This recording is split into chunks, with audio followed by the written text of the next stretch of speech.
ಛತ್ರಿಯಣ್ಣ ನೀವಾ? ನಾನೇ ಕಣವ್ವ, ಹೆದರ್ಕೋಬೇಡಿ, ಏನೂ ಆಗಕ್ಕಿಲ್ಲ.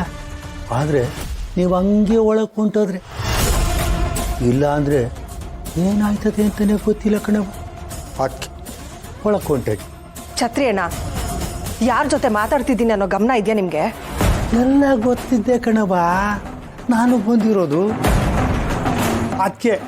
ಕೊಯ್ನಾಗ ನೋಡಿ, ಕೊಯ್ ಮೀರೋಗ್ಬಾರ್ದು ಅಂತ ಚಾಕು ಹಿಡ್ಕೊಂಡು ಬಂದೀವ್ನಿ.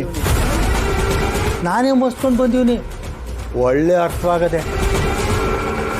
ಒಂದು ಕಿತ ಹೇಳಿದ್ರೆ ನರಗಳೆಲ್ಲ ಕಿತ್ಕೊಂಡ್ಬಂದ್ಬಿಡ್ತವೆ.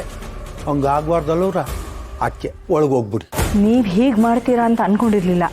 ಅಯ್ಯೋ, ನಾನೇ ಅಂದ್ಕೊಂಡಿರ್ಲಿಲ್ಲ ಅಂತೀವನಿ. ನಾನೇನು ಮಾಡೋಕ್ಕಾಯ್ತದವ್ವ? ನಾನು ಈ ಮನೆ ಆಳು. ದೋಣ್ಗಳು ಹೇಳ್ದಂಗೆ ಕೇಳ್ಬೇಕಲ್ಲವ್ರ. ದೋಣ್ಗಳಿಗೆ ನೀವು ಹಿಂಗೆ ಮಾಡ್ತೀರಂತ ಗೊತ್ತಿದ್ದೇನೋ, ನನ್ನ ಮುಂಚೆನೇ ಕಳಿಸ್ಬಿಟ್ಟವ್ರೆ.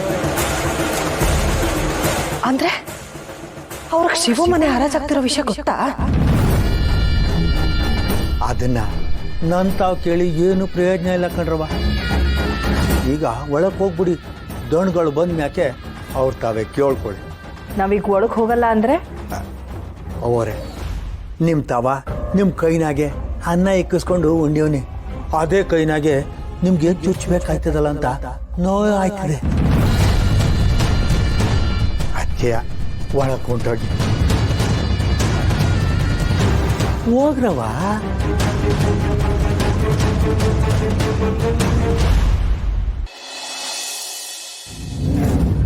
ಏನೋ ಪವಾಡ ಆಗುತ್ತೆ ಅಂತ ಇಲ್ಲಿಗೆ ಬಂದೆ, ಆದರೆ ನಮ್ಮನೆ ಸಮಸ್ಯೆಗೆ ಯಾವ ಪರಿಹಾರನೂ ಸಿಗ್ತಿಲ್ಲ. ಅಲ್ಲಿ ಮನೆ ಹತ್ರ ಹರಾಜಾಕೋಕೆ ಶುರು ಮಾಡಿಬಿಟ್ಟಿರ್ತಾರೆ. ಮನೆ ಪತ್ರ ಅಡ ಇಟ್ಟು ಶಿವ ಅವರು ತಗೊಂಡಿರೋ ಸಾಲ 10 ಲಕ್ಷ ರೂಪಾಯಿ ಇವತ್ತಿನ ಹರಾಜಿನ ರೇಟ್.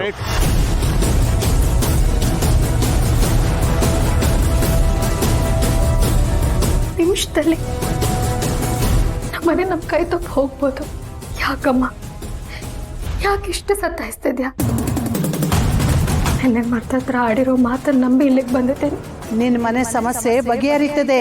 ನಾಳೆ ಮಾಕಳವನ ದೇವಸ್ಥಾನಕ್ಕೆ ಬಾ ಪ್ಲೀಸ್. ನಮ್ಮ ಮನೆನ ಉಳಿಸ್ಕೊಡು ಪ್ಲೀಸ್. ಸರ್ಕಾರಿ ಸವಾಲ್ 10 ಲಕ್ಷ ರೂಪಾಯಿ. ಅಣ್ಣ, ಇನ್ನು ಎಷ್ಟೊತ್ತಾಯ್ತದಪ್ಪ? ಅಲ್ಲ, ನನ್ನ ಸೊಸೆ ಕಾಯ್ತಿರ್ತಾಳೆ. ದುಡ್ಡು ಕೊಡ್ಬೇಕು ನಾನು. ಸ್ವಲ್ಪ ಬೇಗ ನೋಡೋಣ.